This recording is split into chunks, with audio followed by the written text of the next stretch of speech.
So here's my second attempt at buying a brand new camcorder. So in this video I'll be doing an unboxing and initial look at this Canon Legria HF R47, which I purchased from Curry's for £200. So I went to a bricks and mortar store this time, so no more messing around of trying to return items through the post. Although Amazon's return policy does seem to be pretty good.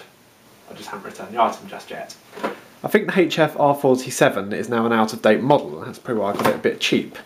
Just taking a look at the outside of the box first. You can see it's a little bit fancy here. We've got some of the features. So it records at 1080p at 25 frames a second.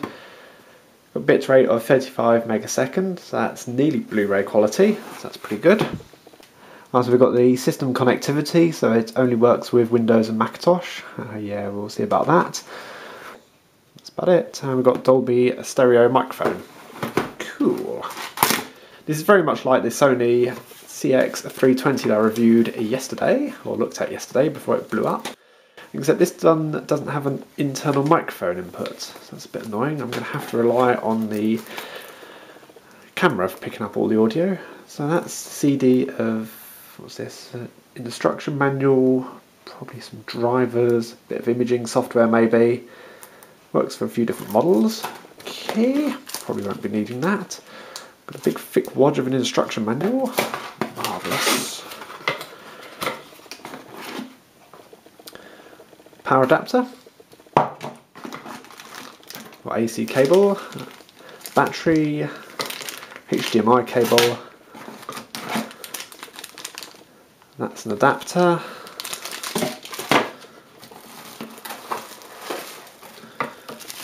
And here's the camera. There's nothing else in the box. Oh, there's one more thing in the box. I see a USB cable down there. It's just a USB mini cable. Got a few of them, I think. So that's the camera. It feels actually a bit heavier than the Sony camera, but it doesn't feel too bad though. It feels quite easy to grip.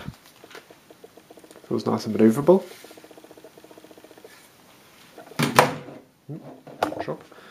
So look at some of the inputs first. So that's the headphones, HDMI, USB.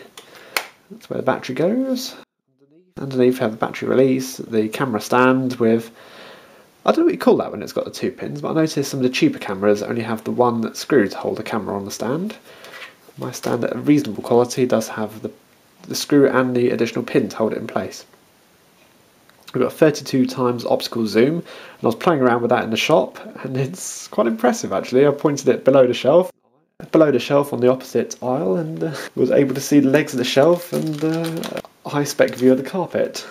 It's quite impressive. I'd had to have got down on my hands and knees to see that same view. So let's just see if we can slot this in here, that's what I'm guessing. Yes, it does. Slots in. Open it up. And we've got no charge. Great. I nearly missed that, but around the side under the strap we've got the mains input in. So I'm just going to try that out now, so I can play around with the camera. I see a light that's come on the back, so that says indicating power/charging. Let's try and open it up now. Excellent. Look, we've got a little animation. I can select the language. This is touchscreen. That's what I was after. I wanted a camera with a touchscreen because why not? Let's have something a little bit fancy. So I want date, month, year. Absolutely. What kind of quality would I like? AVC HD. Movies ideal for playback on HD TVs, compatible with baby mode. MP4 movies are ideal for playback on web upload from a computer or a smartphone. I'm going to go for MP4. That's what I use for KDN Live. Built-in memory or memory card. So I can record 58 minutes on the built-in memory. But given that my memory card is half the size of the memory, because this comes with 8 gig hard drive, memory card, whatever you call it, and I've only got a 4 gig SD card. Camera photos 5300. Very nice. Setup is complete. Oh, that was pretty easy, wasn't it? Change settings, touch, home on the screen to access menus. Okay. Oh, very nice. Check whether the lens cover is open. No, it's not. Oh, I see it around the side. It's a tiny little switch for lens cover. That's small. I thought it would be automatic. Alright, here's an initial look at it. I'm not sure it's going to come out too well though. Got lighting issues. Hey, come on, that's not picking up the light very well. This looks about as fuzzy as my old Sony Bloggy camera. Yeah, boots on the other foot now. That's the old camera I'm using. So I've just literally took this old Sony Bloggy off the stand and put the Canon on there. So I just wanted to see how that little shot come out. That's a bit of a look up at my kitchen. We'll look up at a bit more of a lit area with a small bit of motion there. Well, I noticed one thing here, the image is mirrored. That's really annoying and confusing for me. No biggie, if the camera looks good though, I'll definitely be keeping it. So that was a look at the Canon Legria HF R47. So thanks for watching, I'll see you all later.